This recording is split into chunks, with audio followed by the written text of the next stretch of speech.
tenang.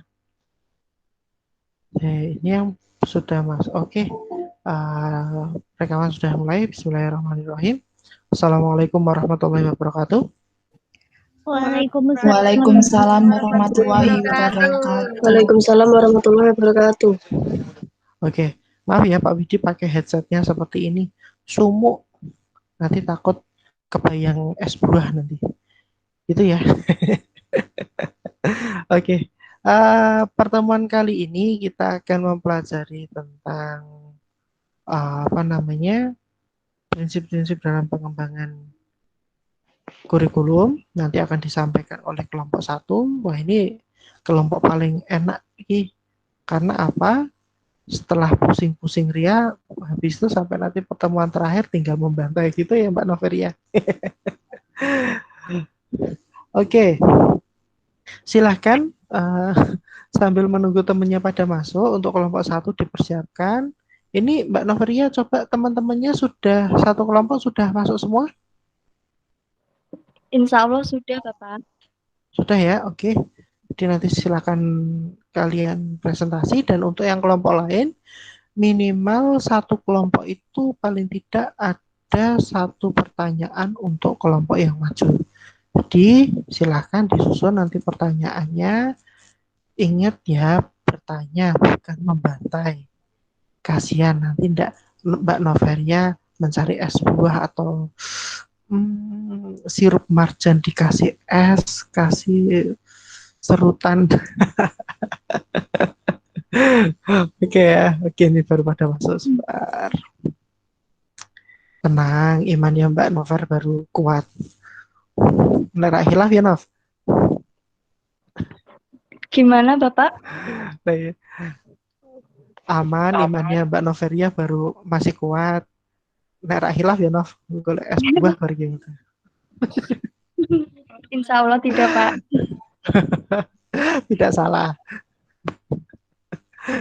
Oke, nah ini Mas Abdul Aziz sudah masuk semuanya. Oke, yang sudah masuk ada berapa ini? 30 mahasiswa. Oke, kita masih tunggu yang lain. Silahkan waktu dan tempatnya saya persilakan untuk kelompoknya Mbak Noveria. Langsung di share screen bisa ya?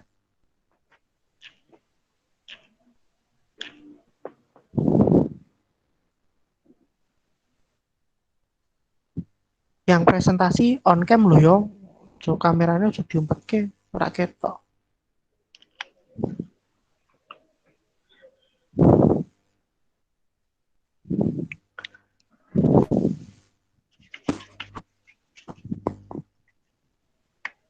Oke, Mbak Anita Handayani. Yo, kameranya dihidupin. Nah, itu satu sopok. Mbak Noveria ketok tembok Ya Mbak Nita Handayani, Mbak Silviana, kelompoknya sama sih? Aku Pak Widi lupa.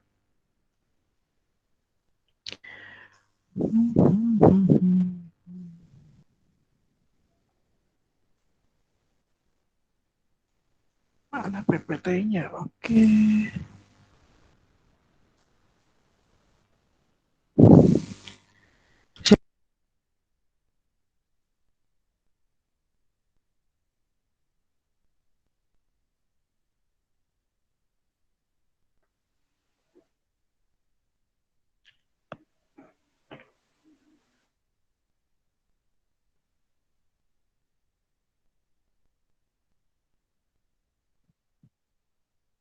Baik, langsung saja kita mulai ya, teman-teman. Bismillahirrahmanirrahim. Assalamualaikum warahmatullahi wabarakatuh. Waalaikumsalam warahmatullahi wabarakatuh. Selamat siang menjelang sore, Bapak Widi dan teman-teman semua. Alhamdulillah, pada kesempatan hari ini kita masih diberi kesehatan sehingga dapat bertemu kembali pada pertemuan virtual kali ini.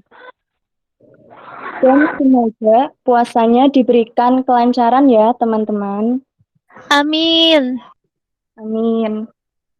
Perkenalkan, kami dari kelompok 1 yang beranggota saya sendiri, Noveria Damayanti. Yang kedua ada Maulina Isnaini, yang ketiga ada Indah Zakiatul Fitriah, yang keempat ada Vina Silna, yang kelima ada Naim Muntakhibah, yang keenam ada Naili Izzatin Faikoh, yang akan memaparkan hasil diskusi kami tentang prinsip pengembangan kurikulum. Langsung saja, materi pertama akan disampaikan oleh Kak Indah. Silakan, Kak.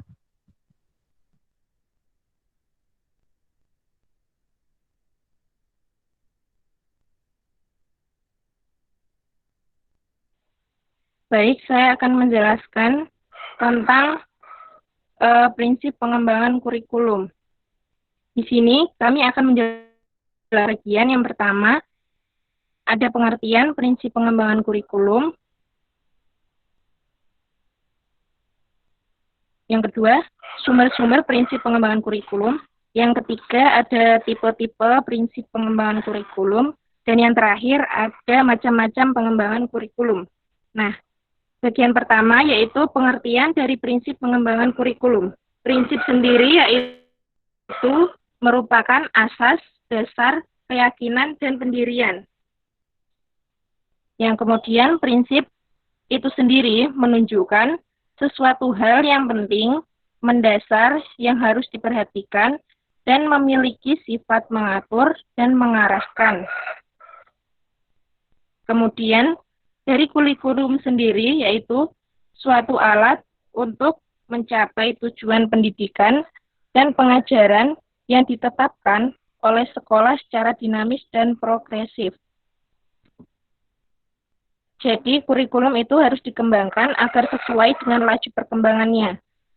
Maka, pengembangan kurikulum itu harus mengacu pada prinsip-prinsip yang berlaku, agar hasil pengembangan sesuai dengan minat, bakat, dan kebutuhan anak didik. Agar pengembangan kurikulum itu berhasil atau sesuai dengan apa yang pengajar inginkan, maka pengembangan kurikulum membutuhkan dasar pengembangan kurikulum. Pada prinsip pengembangan kurikulum yaitu ada prinsip umum dan prinsip khusus. Pada prinsip umumnya ada relevansi, fleksibilitas, kesinambungan, kepraktisan, dan efektivitas. Yang selanjutnya ada prinsip khususnya, yaitu berkaitan dengan tujuan pendidikan, prinsip yang berkaitan dengan pemilihan konten pendidikan atau menjelaskan tentang kependidikan itu sendiri untuk kurikulum. Prinsip yang selanjutnya ada prinsip yang berkaitan dengan pemilihan proses belajar mengajar itu sendiri. Kemudian berkaitan dengan pemilihan media dan alat belajar. Dan yang terakhir yaitu berkaitan dengan pemilihan kegiatan penilaian. Untuk lebih jelasnya akan dijelaskan oleh pemateri selanjutnya.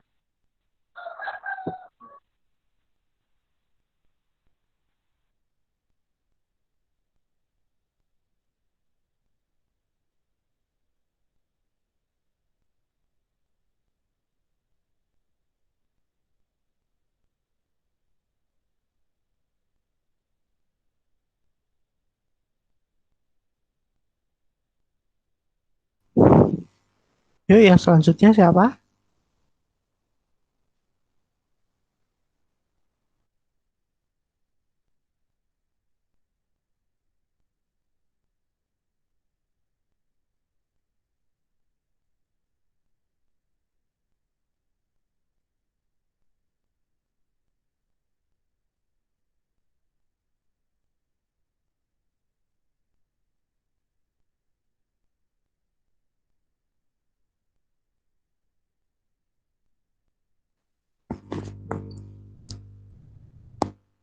Halo, kok nggak ada suaranya? Ini yang presentasi apa, Mbak Naim? Silakan Kak Naim, untuk materi selanjutnya bisa dibacakan.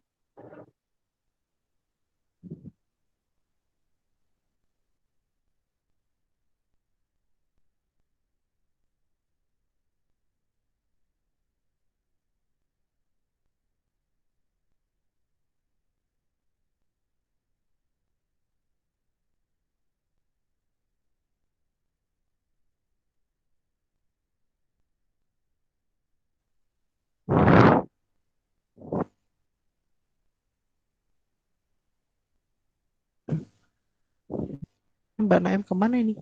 Kok kameranya kemana-mana? Suaranya juga nggak ada Mbak Naim. Coba mungkin anggota kelompok yang lain dulu, Mbak Nover. Baik, mungkin ada kendala sinyal. Untuk materi selanjutnya, silakan pemateri berikutnya.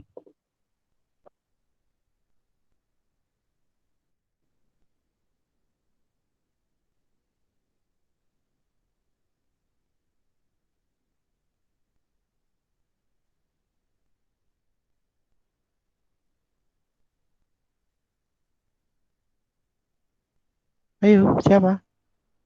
Misal Mbak Maulina, Mbak Naili, silakan. Ayo, selak buka loh.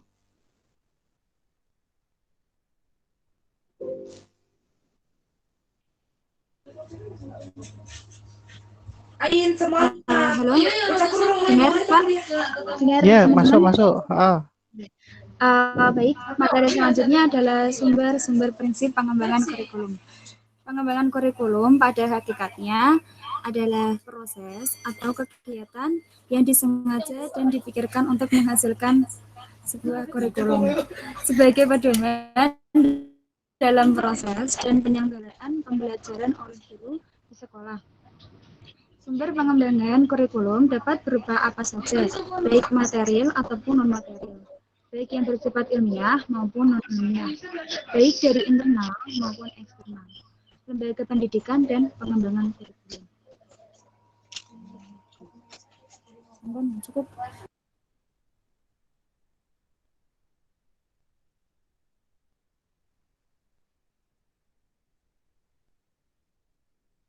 Kok berhenti? Ayo, lanjut aja.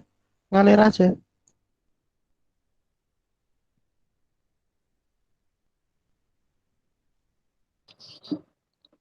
Baik, untuk selanjutnya saya akan memaparkan materi tentang tipe-tipe prinsip pengembangan kurikulum. Tipe-tipe pengembangan kurikulum yaitu tingkat validitas dan reliabilitas prinsip yang digunakan. Hal ini ada kaitannya dengan sumber-sumber dari prinsip pengembangan kurikulum itu sendiri. Merujuk pada hal di atas, maka prinsip-prinsip pengembangan kurikulum itu bisa diklasifikasikan menjadi 3 tipe prinsip, yaitu anggapan kebenaran utuh atau menyeluruh, anggapan kebenaran yang masih memerlukan parsial, dan yang terakhir ada anggapan kebenaran yang masih memerlukan pembuktian. Untuk penjelasan yang pertama, tipe kebenaran utuh atau menyeluruh. Kebenaran utuh adalah sebuah data, konsep, atau prinsip yang diperoleh serta telah terbukti melalui proses penelitian atau percobaan. Sehingga prinsip tersebut dapat digeneralisasikan dan diberlakukan di tempat yang berbeda. Salah satu contohnya dan prinsip kebenaran utuh adalah semua orang yang terlibat di dalam lingkup pengembangan kurikulum menyetujui bahwa untuk mencapai tingkat materi pembelajaran yang lebih tinggi, peserta didik harus belajar mengenai materi pembelajaran prasyarat terlebih dahulu. Yang kedua, ada tipe kebenaran parsial. Kebenaran parsial adalah sebuah data, konsep, atau prinsip yang diperoleh serta telah terbukti melalui proses penelitian atau percobaan. Namun, sifatnya masih belum dapat digeneralisasikan di tempat yang berbeda karena data yang terbatas dan tidak bersifat umum. Salah satu contoh kebenaran parsial adalah terdapat beberapa para ahli berpendapat bahwa pencapaian prestasi atau hasil belajar peserta didik akan lebih tinggi ketika peserta didik itu dikelompokkan pada jenjang usia yang sama dalam proses pembelajaran. Yang terakhir ada anggapan atau dugaan. Dugaan atau hipotesis adalah sebuah anggapan yang merupakan hasil arti pemikiran akal sehat manusia. Pada hakikatnya, baik kebenaran utuh maupun kebenaran parsial adalah hasil dari sebuah dugaan atau anggapan yang sudah terbukti melalui penelitian ilmiah. Hipotesis ini merupakan asumsi atau prinsip yang bersifat masih dalam kesimpulan yang sementara, sama halnya dengan prinsip tipe kebenaran parsial. Prinsip tipe hipotesis juga masih memungkinkan adanya tantangan atau kritikan dalam penggunaannya, karena tipe prinsip ini masih memerlukan yang efektif dan efisien. Jadi, pada dasarnya, ketiga jenis tipe prinsip yang tadi saya jelaskan itu bisa digunakan, karena prinsip-prinsip ini sangat tergantung pada perspektif para pengembang kurikulum tentang kurikulum tersebut. Untuk materi selanjutnya akan dijelaskan oleh Kak Maul. Baik, di sini saya akan menjelaskan tentang macam-macam prinsip pengembangan kurikulum yang pertama.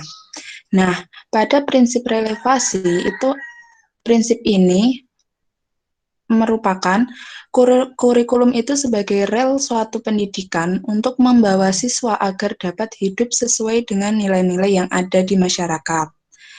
Nah, serta membekali siswa baik dalam bidang pengetahuan, sikap, maupun keterampilan sesuai dengan tuntunan dan harapan masyarakat. Pengalaman-pengalaman belajar yang disusun dalam kurikulum ini harus relevan dengan kebutuhan masyarakat.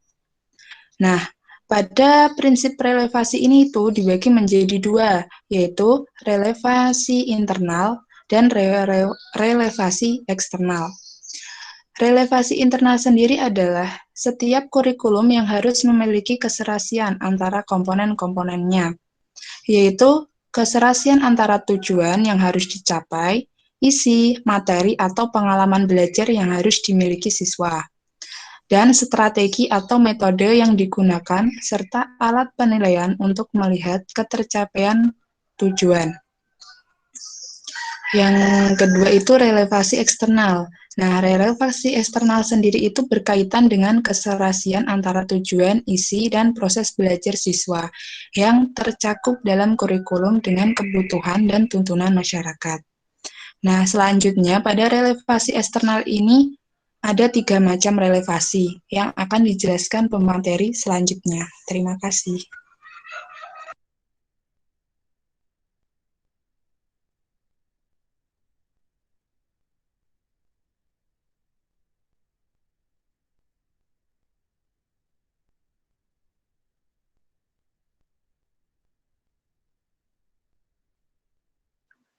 Baik, selanjutnya ada 3 macam relevansi eksternal dalam pengembangan kurikulum.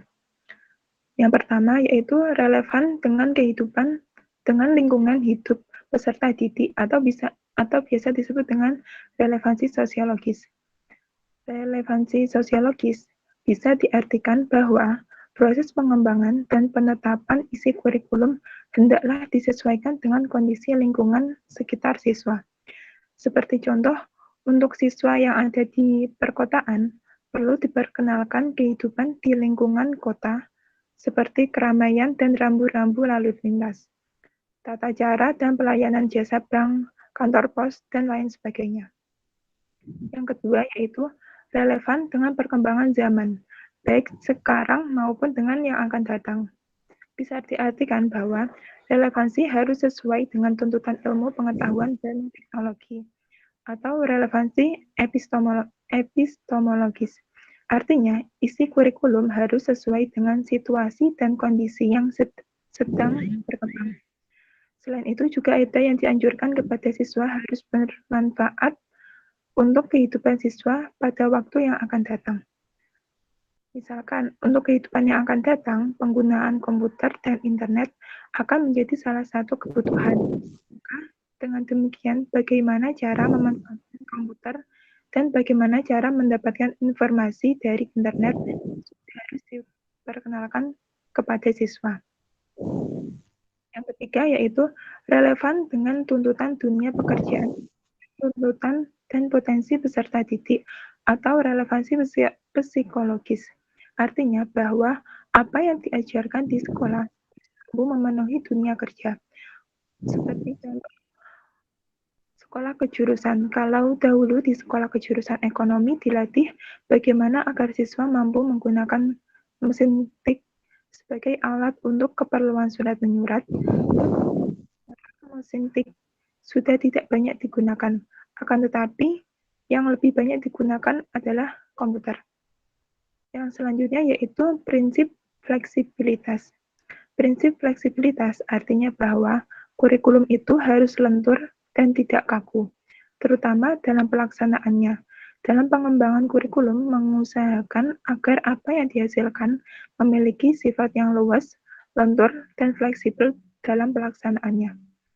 Memungkinkan terjadinya penyesuaian-penyesuaian berdasarkan situasi dan kondisi tempat dan waktu yang selalu berkembang, serta kemampuan dan latar belakang peserta didik. Kurikulum yang bersifat lentur dan fleksibel artinya kurikulum itu harus bisa dilaksanakan sesuai dengan kondisi yang ada. Prinsip fleksibilitas itu memiliki dua sisi. Yang pertama yaitu fleksibel bagi guru, yang artinya kurikulum harus memberikan ruang gerak bagi guru untuk mengembangkan program pengajarannya sesuai dengan kondisi yang ada. Yang kedua yaitu fleksibel bagi siswa, artinya kurikulum harus menyediakan berbagai kemungkinan program pilihan sesuai dengan bakat dan minat siswa. Selanjutnya akan dijelaskan oleh pemateri selanjutnya. Terima kasih.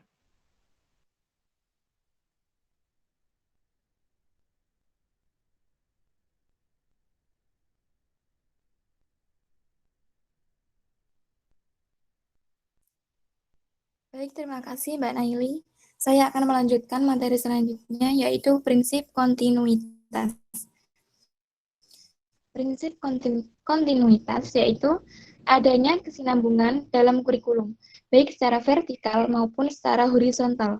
Pengalaman-pengalaman belajar yang disediakan kurikulum harus memperhatikan kesinambungan, baik yang di dalam tingkat kelas, antar jenjang pendidikan, maupun antar jenjang pendidikan dengan jenis pekerjaan. Prinsip ini mengandung pengertian bahwa perlu dijaga saling keterkaitan dan kesinambungan antara materi pelajaran pada berbagai jenjang dan jenis program pendidikan.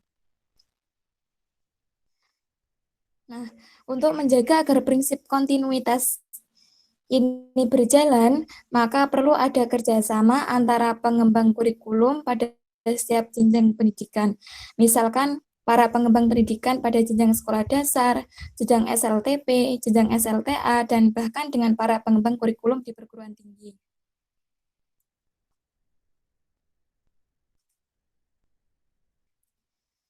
Selanjutnya yaitu prinsip efektivitas. Prinsip efektivitas merujuk pada pengertian kurikulum itu selalu berorientasi pada tujuan tertentu yang ingin dicapai. Kurikulum bisa dikatakan sebagai instrumen untuk mencapai tujuan. Oleh karena itu, jenis dan karakteristik tujuan apa yang ingin dicapai harus jelas. Kejelasan tujuan akan mengarahkan pada pemilihan dan penentuan isi, metode dan sistem evaluasi, serta model kurikulum apa yang akan digunakan juga akan mempermudah dan mengarahkan dalam implementasi kurikulum itu sendiri.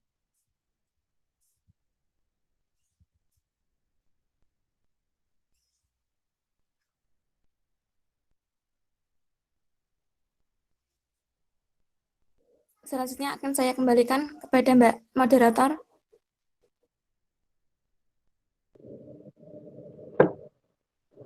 Baiklah, karena semua materi sudah dipaparkan, selanjutnya kami buka sesi tanya-jawab maksimal untuk 3 penanya saja. Silakan untuk pertanyaan ditulis juga di kolom chat.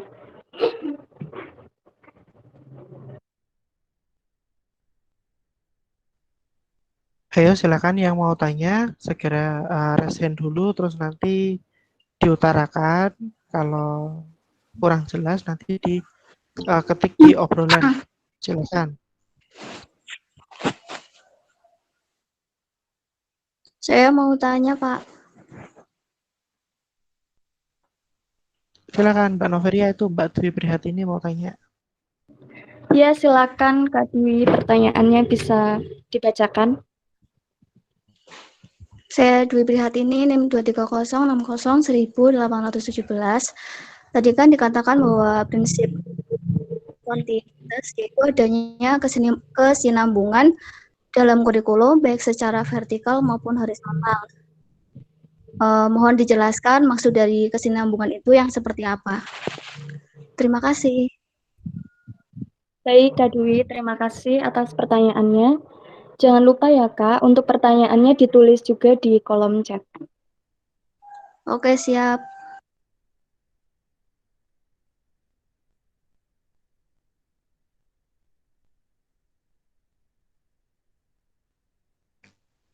Ayo yang lain, mau tanya apa yuk? Kelompok yang lain, tadi Mbak Prihatini dari kelompok berapa Mbak Prihatini? Kelompok 2, Pak. Oke, yuk berarti kelompok 3, 4, 5, 6, 7. Yuk siapa yang mau tanya? Saya Pak, perkenalkan nama saya Rizka Wulandari, NIM terakhir 26. Saya perwakilan dari kelompok 3. Yang ingin saya tanyakan, apakah dampak yang akan terjadi jika salah satu tipe dalam prinsip pengembangan kurikulum tersebut terjadi kegagalan atau tidak bisa dicapai? Dan bagaimana cara mengatasinya? Terima kasih, Kak. Baik, Kak Rizka, terima kasih atas pertanyaannya.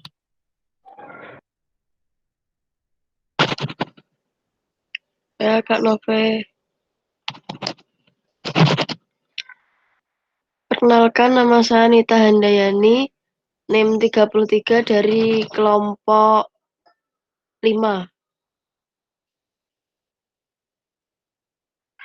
Sini saya mau tanya, menurut kelompok kalian, mengapa prinsip kurikulum yang digunakan di setiap negara itu berbeda-beda? Terima kasih. Oke, Kak Hani. Sama-sama. Baiklah, sudah ada 3 penanya. Terima kasih untuk teman-teman yang sudah bertanya.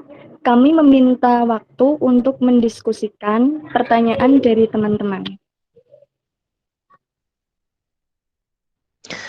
Oke, sambil menunggu kelompok 1 untuk berdiskusi, baik Pak Widi lakukan penilaian juga untuk presentasinya. Isinya cukup lengkap, terus presentasinya tadi terputus-putus ya karena mungkin entah karena sinyal atau mungkin karena memang kondisi yang kurang bagus.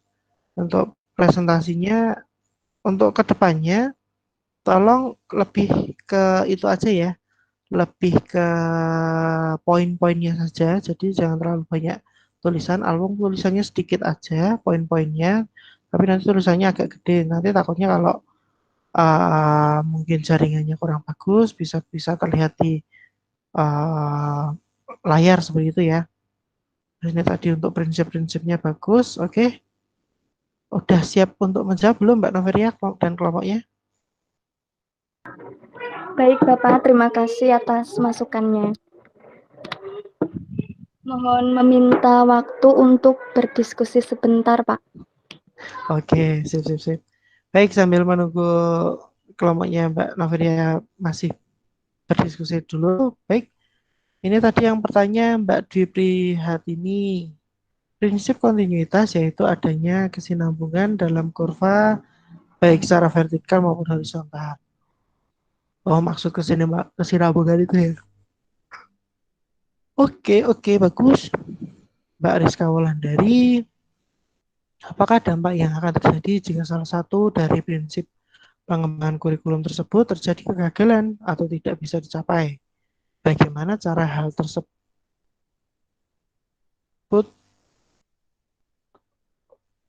Bagaimana cara menanganinya gitu loh, Pak. Oh iya, bagaimana cara menanganinya hal tersebut? Oke. Saya bagus. Yang ketiga Mbak Nita Handayani.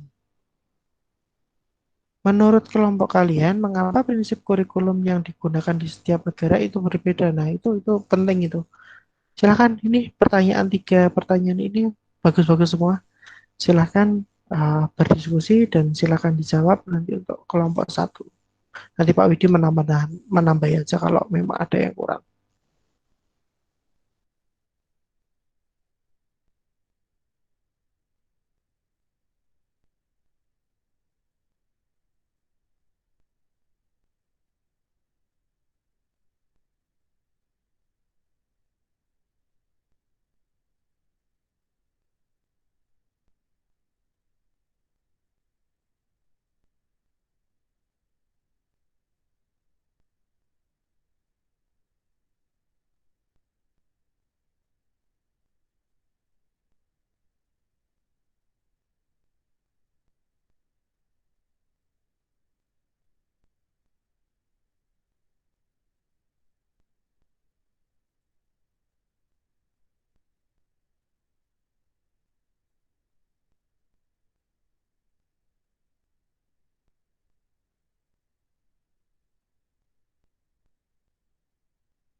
Mana? Sudah bisa menjawab, Mbak Nover? Baik, Bapak. Saya akan menjawab pertanyaan dari Kanita.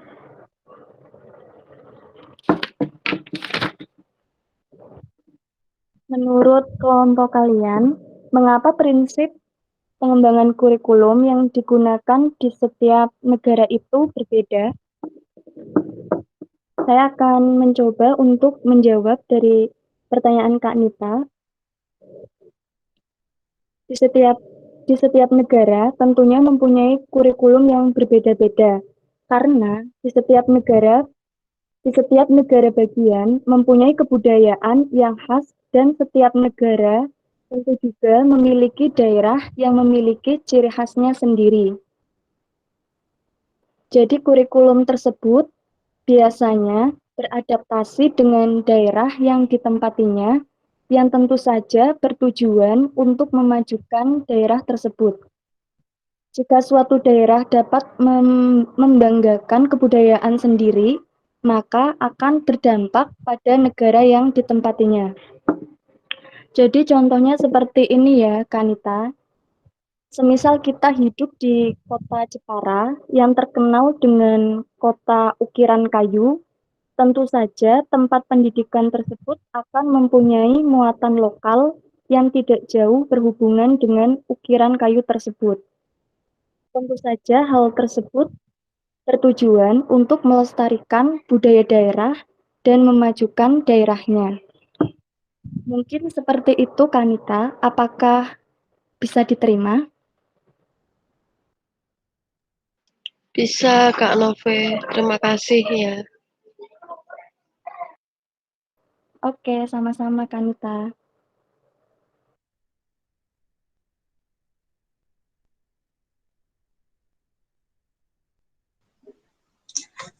Baik, selanjutnya di sini saya akan menjawab pertanyaan dari Mbak Dwi Prihatini. Nah, pertanyaannya yaitu prinsip kontinuitas, yaitu adanya kesinambungan dalam kurikulum baik secara vertikal maupun horizontal. Nah, mohon jelaskan maksud dari kesinambungan itu seperti apa. Nah, prinsip kontinuitas sendiri itu artinya kurikulum ini dikembangkan secara berkesinambungan. Nah, kesinambungan ini meliputi sinambung antara kelas maupun sinambung antara jenjang pendidikan. Nah, hal ini itu dimaksudkan agar proses pendidikan atau belajar siswa itu bisa maju secara sistematis. Pendidikan pada kelas atau jenjang yang lebih rendah harus menjadi dasar dan dilanjutkan pada kelas dan jenjang di atasnya. Selain itu, kontinuitas di sini dimaksudkan adalah saling menjalin antara berbagai tingkat dan jenis program pendidikan. Mungkin seperti itu jawaban dari saya. Bagaimana Mbak Dwi? Apakah dapat diterima? Diterima. Terima kasih, Kak. Ya, sama-sama.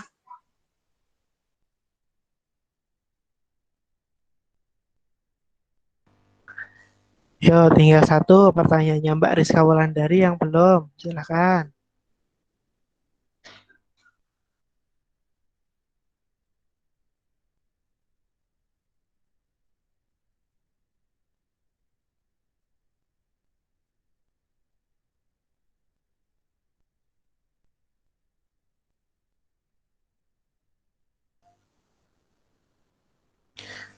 Yuk, kurang pertanyaannya Mbak Rizka Wulandari. Yuk, siapa yuk? Yuk, kelompoknya.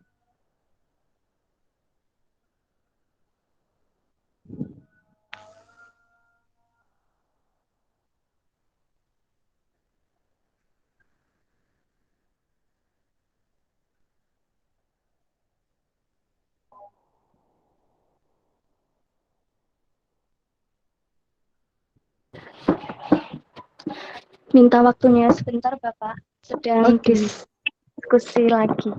Ya.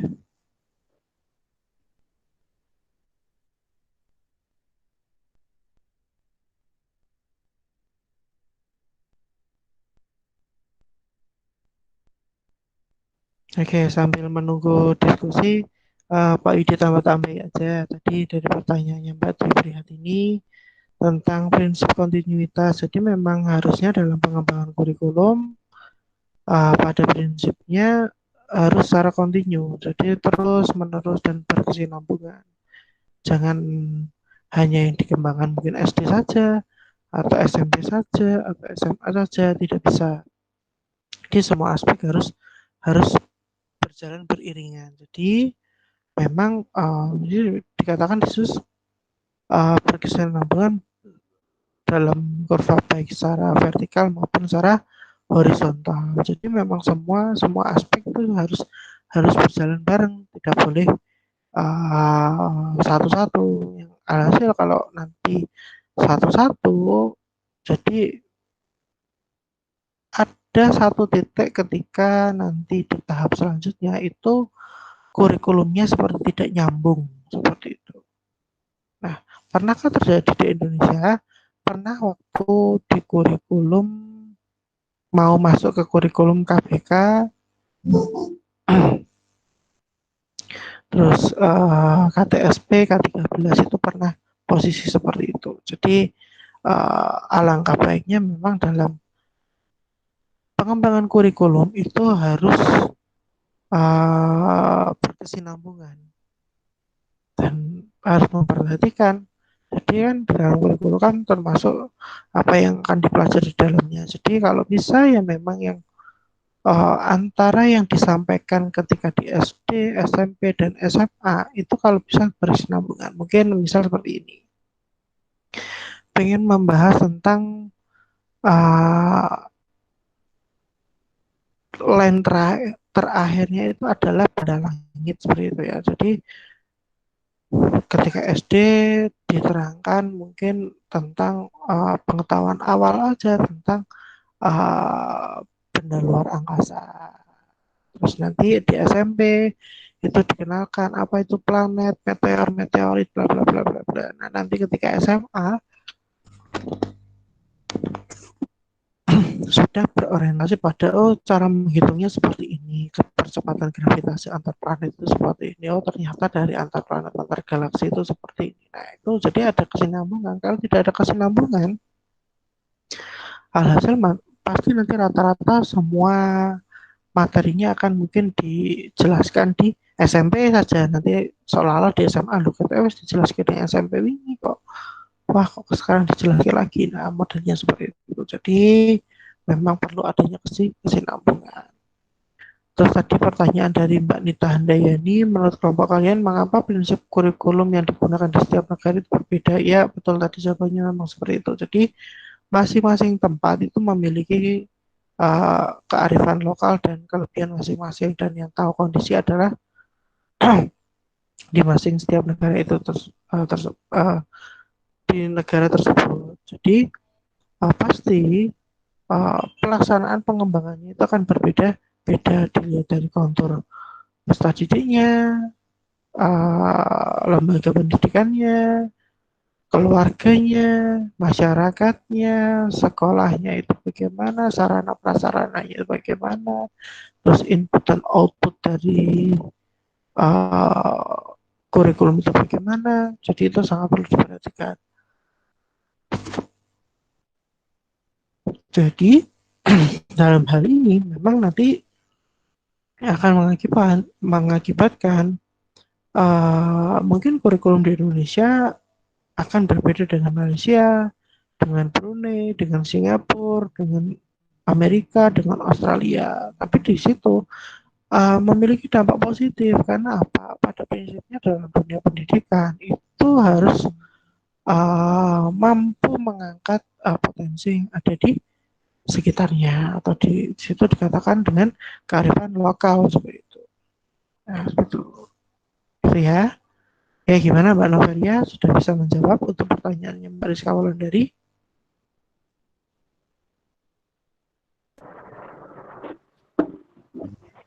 Iya Bapak.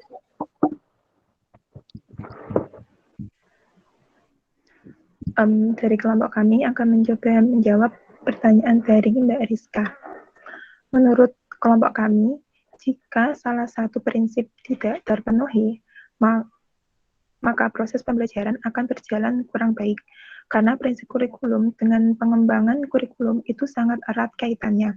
Kurikulum merupakan salah satu komponen yang penting dalam penyelenggaraan pendidikan untuk mencapai tujuan pendidikan. Kurikulum adalah suatu rencana yang dijadikan sebagai pedoman atau pegangan dalam kegiatan proses belajar mengajar. Jadi jika salah satu tidak terpenuhi, tidak masalah, tapi jadi kurang maksimal gitu. Gimana Mbak Rizka? Oh iya, berarti jika terjadi kegagalan atau tidak bisa dicapai, proses dalam belajar mengajarnya kurang belajar dengan baik, atau mungkin kurang maksimal dalam pengajarannya atau dalam proses belajar mengajarnya. Mungkin seperti itu ya, Kak? Iya, Mbak.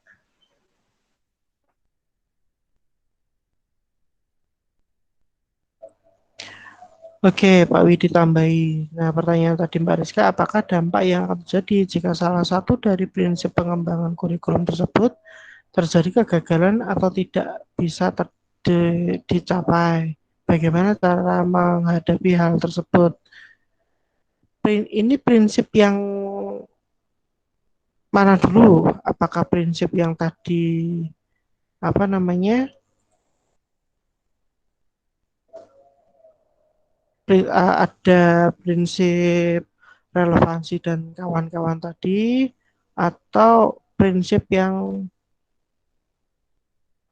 tipe prinsip pengembangan kurikulum dulu Mbak Rizka, yang mana dulu? Tipe prinsip dalam pengembangan kurikulum, Pak. Oke. Kalau tipe prinsip dalam pengembangan kurikulum itu kan ada 3 tipe kebenaran utuh atau whole trust, terus tipe kebenaran parsial, dan anggapan atau dugaan atau hipotesis.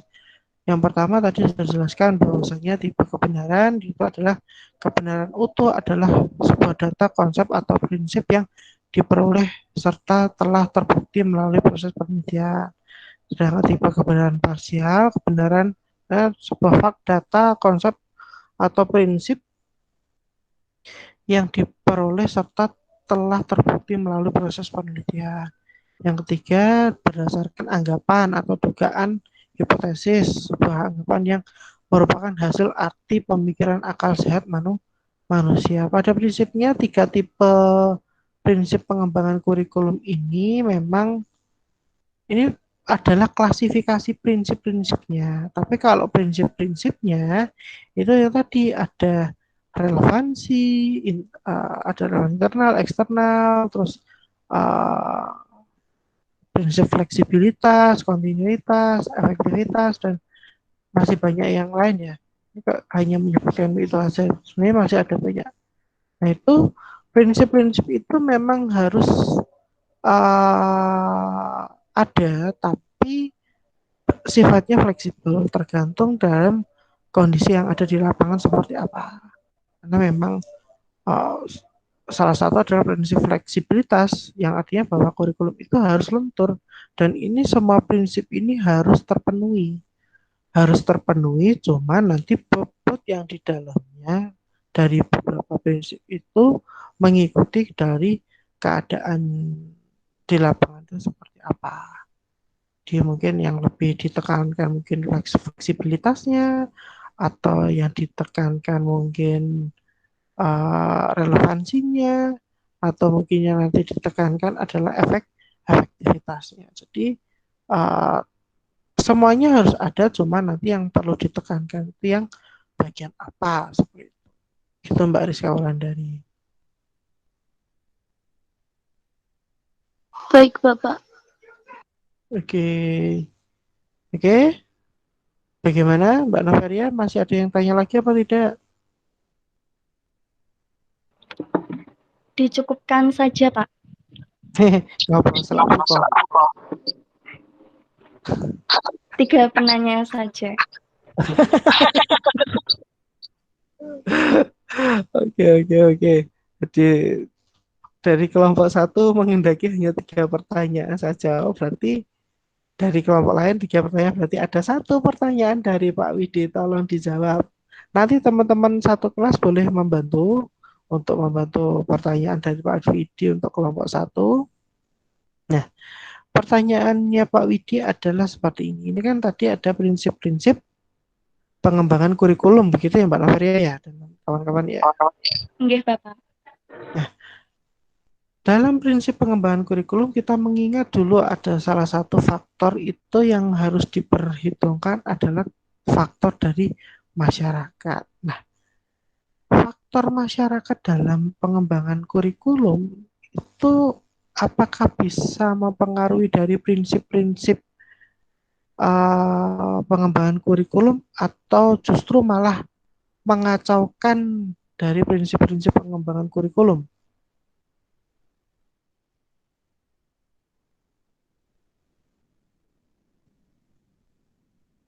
Bisa tercopy kan Mbak Nover? Bisa terdengar dengan baik kan?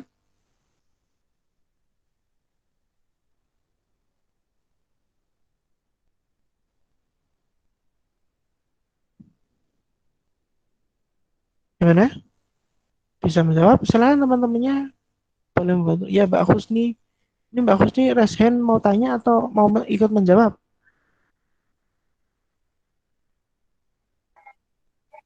Maaf Bapak, kepencet. Wah, kira-kira. Oke, tidak apa-apa. Oke, gimana Mbak Noveria dan teman-teman?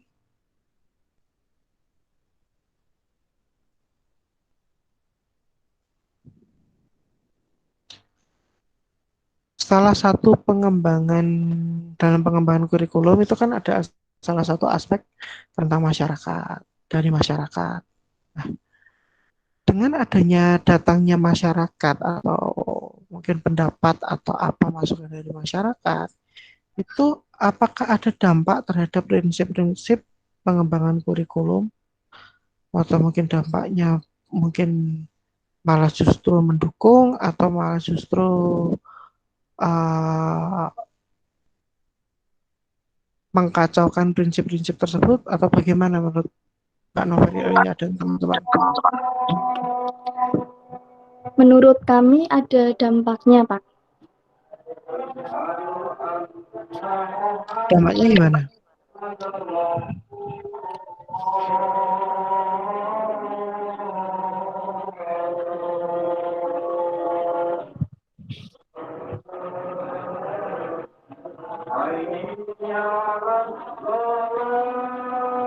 Sebentar, Bapak.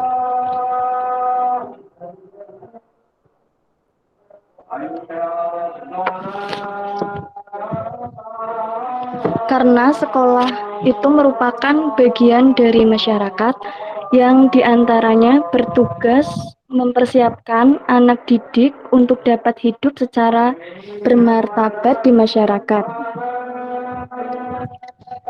Sehingga sebagian bagian dan agen masyarakat sekolah sangat dipengaruhi oleh lingkungan masyarakat di tempat sekolah tersebut.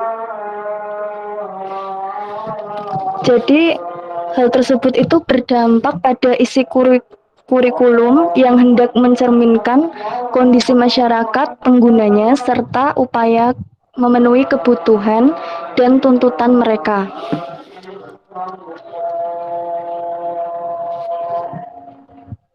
Mungkin seperti itu, Bapak. Oke. Jadi oke. Pada prinsipnya memang dalam dunia pendidikan kan tidak bisa lepas dari masyarakat. Nah, memang apalagi tentang pengembangan kurikulum. Nah, pengembangan kurikulum itu wajib hanya memang adanya campur tangan atau pendapat dari masyarakat juga, karena apa? Memang pada prinsipnya pendidikan itu tidak hanya terjadi di dalam sekolah saja, tapi dia terjadi juga berada di rumah atau di tengah-tengah masyarakat. Nah, bagaimana cara untuk buat kurikulum yang bagus? Ya, salah satunya memang wajib adanya pendapat atau masukan dari masyarakat, supaya memang harus ada sinergi antara pendidikan, masyarakat, birokrasi, dan keluarga, serta peserta didik, dan yang paling utama adalah lembaga pendidikan tersebut. Jadi seperti itu, Mbak Navaria. Jadi memang terus dampaknya terhadap prinsip-prinsip bagaimana? Ya jelas sangat berdampak, dan itu wajib adanya masyarakat itu masuk. Makanya di situ salah satu prinsipnya adalah fleksibilitas. Itu nggih.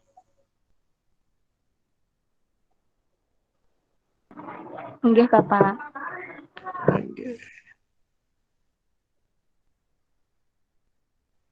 Baik, ada yang ingin ditanyakan yang lain? Tidak harus tanya dengan kelompoknya yang pertama, tanya sama Pak Widi boleh, silakan.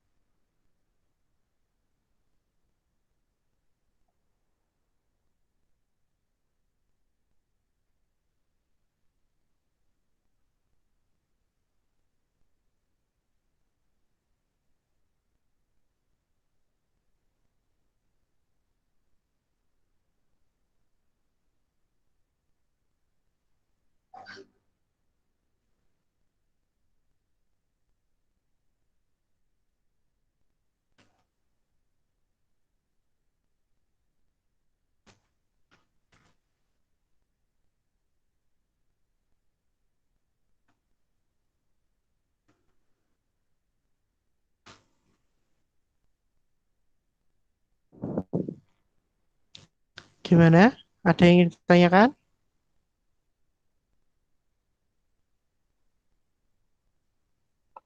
Mungkin sudah cukup, Pak. Wes lemas sih. Ayo, ayo. Ini memang waktu-waktu sore ya, waktu-waktu krusial, apalagi nanti yang kelas setelah ini. Wah.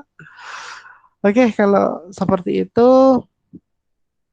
ini waktunya masih panjang banget, masih ada 1 jam kurang. Oke, nanti untuk kelompok yang lain, untuk presentasi berikutnya, tolong sebelum hari presentasi itu terlaksana, tolong 2 hari sebelumnya bahannya sudah dikirim ke Pak Widi, biar Pak Widi koreksi dulu ya. Untuk kelompok 1 ini masih Pak Widi maafkan, tidak apa-apa, karena memang kemarin kan setelah UTS ya, setelah UTS waktu sangat singkat dan harus menjelaskan hal ini, jadi nanti tolong dibenahkan kalau ada yang masih kurang, silakan dibenahkan dulu, ditambah dulu, baru nanti dikirim lagi ke Pak Widi. Gitu ya Mbak Noveria ya. Dan yang nanti untuk kelompok yang lain, silakan disusun dulu, dibuat makalahnya dulu, baru dibuat PowerPoint-nya. Nah nanti setelah itu semua sudah jadi, baru dikirim ke Pak Widi, terus tak koreksi, baru nanti hari Kamis minggu depan bisa digunakan untuk presentasi. Dan ingat presentasinya jangan terlalu banyak kalimatnya ya, dibuat poin-poinnya saja. Pak Widi lebih suka kalian lebih ke bicara dan komunikasinya. Gitu nggih? Baik, Pak. Nggih, Pak. Oke. Kelompok 2 siapa ini besok?